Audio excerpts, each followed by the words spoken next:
আমি নেপোটিজম বিশ্বাস করি না।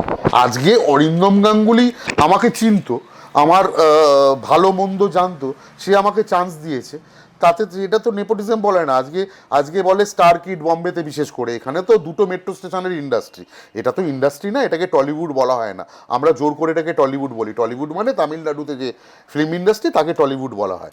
এটা তো দুটো মানে টালিগঞ্জে শুরু হয়, কুদঘাটে শেষ হয়ে যায়। আমাদের ইন্ডাস্ট্রি তো দুটো মেট্রো স্টেশন জুড়ে, কাজেই নেপোটিজম এখানে কোনো জায়গা নেই।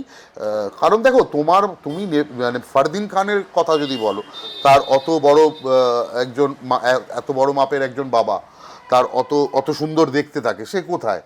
সে তো সেরকমভাবে কাজই করেনি। হালে আবার দেখলাম একটা সিরিজে না, সিনেমায়, অক্ষয় কুমারের সিনেমায় কাজ করেছে।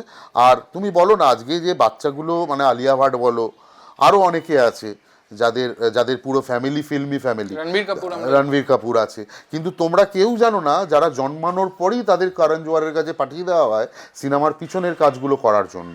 তারা যখন বড় হয়ে ওঠে, তখন প্রথম যখন তারা সিনেমা করে, ও তো আলিয়া ভাট, ও তো চান্স পাবেই না। ওরা অনেক অনেক খেটেছে ক্যামেরার পিছনে, সেগুলোর কোনো প্রচার হয় না বলে আমরা জানতে পারি না। আজকে করণ জোহর আমার উপর কেন বাজি করবে? সে তো রণবীর কাপুরকে ছোটোবেলা থেকে চেনে, সে জানে সে কী করতে পারে। আমরা ভাবি এটা নেপোটিজম, এটা একদমই নেপোটিজম নয়। আজকে আমি যে যেখানে যেখানে ওয়ার্কশপ করাই, সেখানকার ছেলে মেয়েদের যদি আমার দরকার হয়, আমি যদি তাদের নিয়ে, আমি জানি তারা কি করতে পারে না পারে। বাইরের লোক হিংসায় বলতে পারে, রাগে বলতে পারে দেবরাজ নেপোটিজম করছে, বেশ করেছে।